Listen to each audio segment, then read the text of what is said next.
Эдийн засаг санхүүгийн нэр томьёоны тайлбар толь бичгийг шинжилж 2024 онд цахим хуудасны нээлтийг хийсэн байдаг.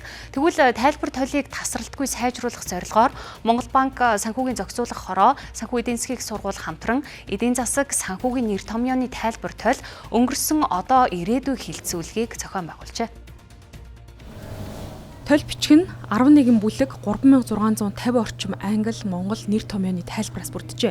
Ингэхдээ мэргэжлийн хэллэг ойлголтын зүрэг арилгаж цаашаад эдийн засаг санхүүгийн зохицуулалтын баримт бичиг гэрээ хэлцэлд нэр томьёог нэг утгаар ойлгох, ашиглах боломжийг бүрдүүлснээрээ онцлогтой.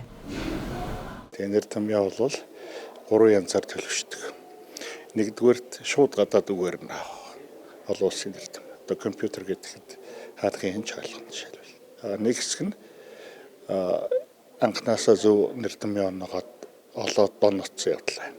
Гурав дахь нь бол цаг хугацааны явцад тэр өөрөө нэг гадаад үг нь оновчтой монгол үгээр солигддог ийм л жамтай. Тэгээ энэ утгаараа энэ нэр томьёоны тайлбар тал бол судлаачид, төрийн албан хаагчид, багш нар, сурагчид тэгээ бүр одоо ингийн хэрэглэгдэж ажил бүгдэлтэй. Тэгэхээр e-toll.cg-ийн гэсэн сайтаар ороод энэ тайлбар толтой одоо танилцах боломжтой. Хамгийн гол онцлог нь хүн болгон энэ үгийн санал өгч болно.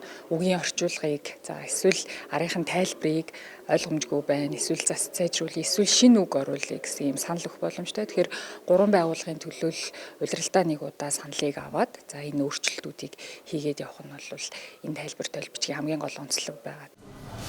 Захин тайлбар толь бичигт шинэ үг нэмэх, нэр томьёог сайжруулах, өөрчлөх санал хүсэлт илгээх боломжтой зэсийг нэмсэн байна.